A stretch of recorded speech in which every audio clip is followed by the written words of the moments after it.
go to the moon in a nanosecond. The problem is we don't have the technology to do that anymore. We used to, but we destroyed that technology, and it's a painful process to build it back again. But going to Mars should be one of the next series of steps that humans...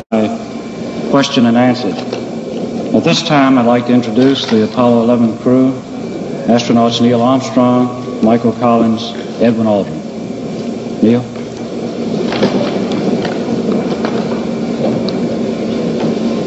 It was our pleasure to have participated in one great adventure. It's an adventure that took place not just in the month of July, but rather one that took place in the last decade. We all here and the people listening in today had the opportunity to share that adventure over its developing and unfolding in the past months and years.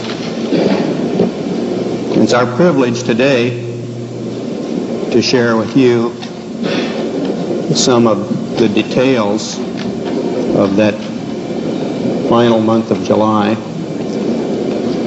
that was certainly the highlight for the three of us of that decade.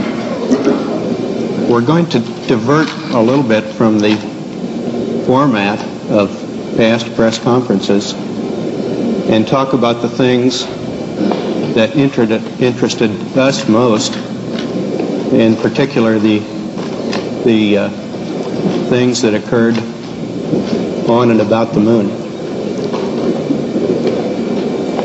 We will use a number of films and slides which most of you have already seen.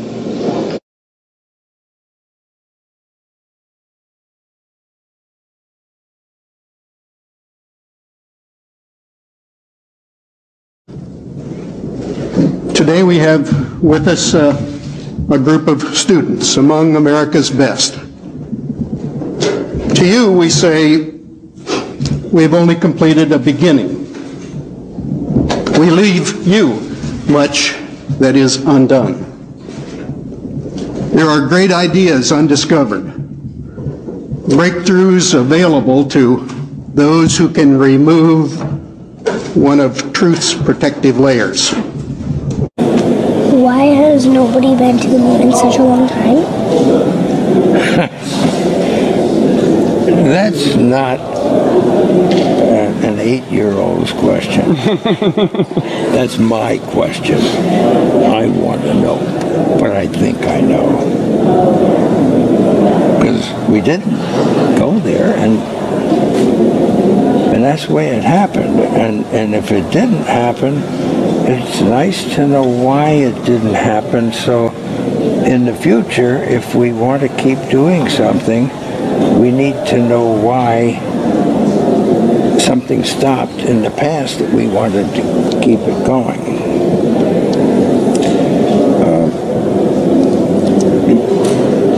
Money is a good thing. I don't want to be presumptuous here. I can call you Buzz, okay? That's a legal name, passport, okay. Driver's license. And I am Uncle Coney tonight. Let's talk about this, because this is fascinating. I remember very clearly, I think anybody who was alive at the time does, I remember my parents waking me up and we went down and we watched you guys land on the moon. No, you didn't. No, you didn't.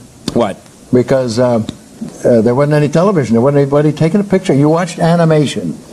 So you associated what you saw with... I have very hazy memories. Yeah, I know. Well, no, what we saw was we all were gathered around the old curve-top radio and listened. Talking about, you know, how many feet we were going to the left and right, and then I said, contact light, engine stop. It was exciting. A few other things, and then Neil said, Houston, Tranquility Base, the Eagle has landed. Man, how about that? That was very exciting. Not a bad line. Yeah. This was a series of O-rings in here, and a shaft that you rotate. So, I mean, like on the space station, how many of these would you have? 7, because we have 7 windows. What happens if you get a leak on that? Then you have a leak. The dangers of a vacuum. And so I just wanted to show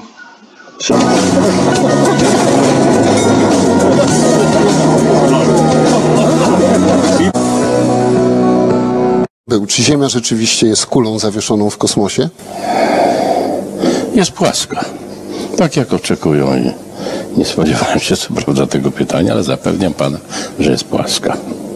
Generał Mirosław Hermaszewski, jak dotąd pierwszy i ostatni Polak, który odbył lot orbitalny. Dziękuję serdecznie za rozmowę. Dzięki. Dziękuję, kłaniam się. Jest płaska. Tak jak oczekują i nie spodziewałem się co prawda tego pytania, ale zapewniam pana, że jest płaska. Good to the last drop. Now, Discovery had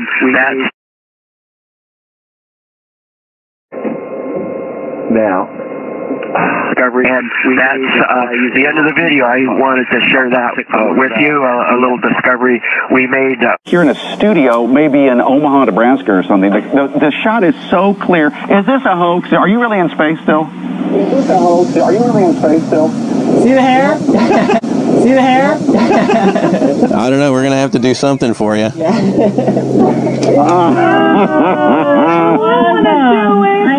Oh, yeah, I can do that. Watch. Oh, yeah, I can do that. Watch this. When interviewed, Alan Bean of Apollo 12 initially stated that he had not gone through the belts and did not observe any effects caused by them. If you're out in space beyond the Van Allen belt, and probably within the Van Allen belt, and close your eyes and just pay attention. You don't notice it unless you pay attention. Then all of a sudden you'll see a little flash like a shooting star, except it's like that. There goes one this way. Then one just blossoms. And then not that fast. Maybe you wait 3 minutes or 2 minutes and one goes whoosh. And what's happening is cosmic rays are hitting the back of your eye and exciting those sensors in the back of your eye. So that's what you see. And they got high enough apparently to close. My guess is in Earth orbit, if you closed your eyes and just paid attention, that you would see them. The first time they were seen was when they went to 365 miles. Yes. That's 650 miles below or away from the radiation. Yeah, see, it's below. My guess if they just did it tonight.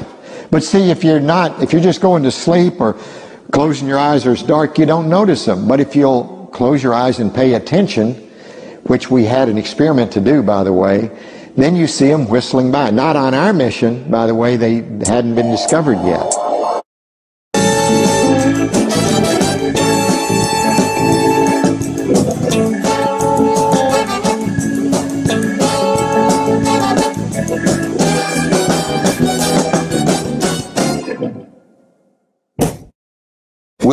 Whilst From Mark space, Cameron. This is from Mark Cameron. Whilst in space, have you ever looked away from Earth into the black void?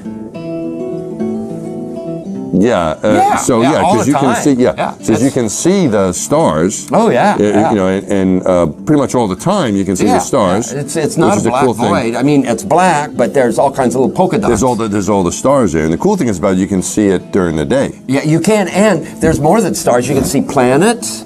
You can see moons. You see the gas Magellan clouds of the Milky Way you see galaxy. the Magellanic clouds. Magellanic. See, I just wanted the Magellan well, there's a large clouds. one I didn't and a want to small one, right? Yeah. And then you can see the zodiacal lights. Whoa.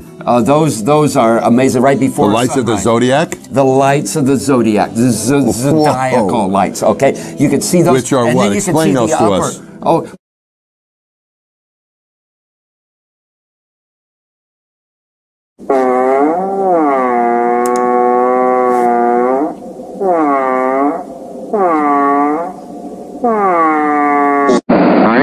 Proceeded. 3, 2, 1. Ignition. Right away, Houston. Brakes are good. Excellent. Can you imagine being this guy, being hired to make models of everything? Yeah. Okay, now you guys aren't going to use this to fake the moon landing, are you? No, of course not. That's crazy talk.